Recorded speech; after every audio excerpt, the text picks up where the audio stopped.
What do you see as being the biggest challenges presenting to our field, to naturopathic medicine, over the next handful of years? Yeah, well, we're fighting a lot right now. I guess we always do a little bit, which Yeah, it really frustrates me for a lot of reasons because there really aren't very many of us to begin with. And so we really shouldn't be fighting amongst ourselves. It's kind of a thing where if we could unite on certain really core principles, which I think we can if we actually just yeah, got together. And maybe if we actually got together face to face too. I mean, that's why I've been trying to go to more naturopathic, gatherings. I went to the CNDA this year. I was going to go to yeah, the AANP, and then it was happening right now, I guess. So I missed it. That's the National Association of Naturopathic Physicians. I think for one, a challenge in our profession is that we aren't exactly on a united front right now. So I think that could be a really big issue going forward.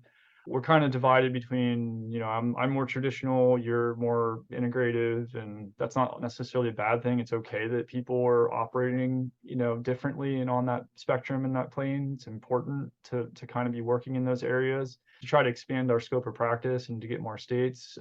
And it is important to get insurance coverage. Some people have elected to operate in cash practice, and they've done that for the most part because there isn't insurance parity, and the therapies that we do are not covered by insurance, or we don't have an insurance option in the case of California. So access is really a big deal for naturopathic medicine. I think you could throw a rock and hit an ND, but whether you can afford or access that ND for sure is a challenge still. yeah, So I think, like I said, we need to have a united front. We need to work with the legislation, with the lobbying, or whatever we need to do, to try to get our scope of practice expanded so that what we've been trained in is actually able to be covered by law appropriately.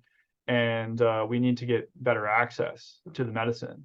And if we can do those things, I think we'll be able to recruit more people into this field too, because I'm concerned about the numbers of people still entering the system. And some of the schools have been struggling. Two of them are merging right now. That comes from financial struggles, probably related to the pandemic to some degree.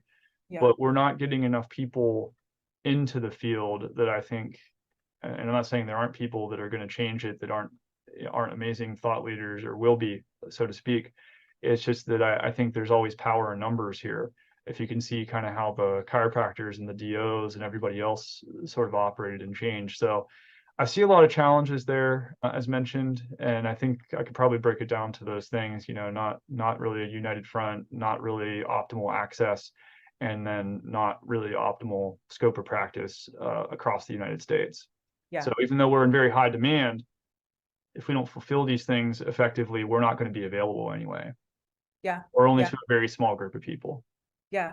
I agree. And in so many ways, I see that in my own practice, and that what we do by financial necessity is almost boutique medicine. And I wish it was not that way. I wish it was available so much more broadly, because, aside from kind of our fancy footwork and our high level protocols, a lot of our stuff is so foundational. It's eating well, it's stress management, it's, things that are applicable to everybody, not just folks that can afford to pay out of pocket. So I absolutely agree with you. Just one more thing I'll say on that. I do largely consider you and I more on the specialist plane of this whole discussion, and that comes with its issues too, because the amount of time, energy, and everything else that we put into this, I've tried. It doesn't work in an insurance model as it stands, even in the Yeah, states that are able to.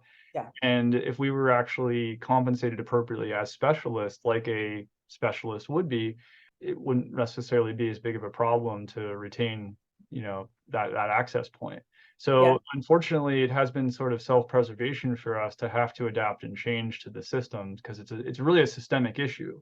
It's yeah. not like you and I are just deciding that, hey, we're going to make more money doing this or something. It's just a response to the issues within the system at large. Agree.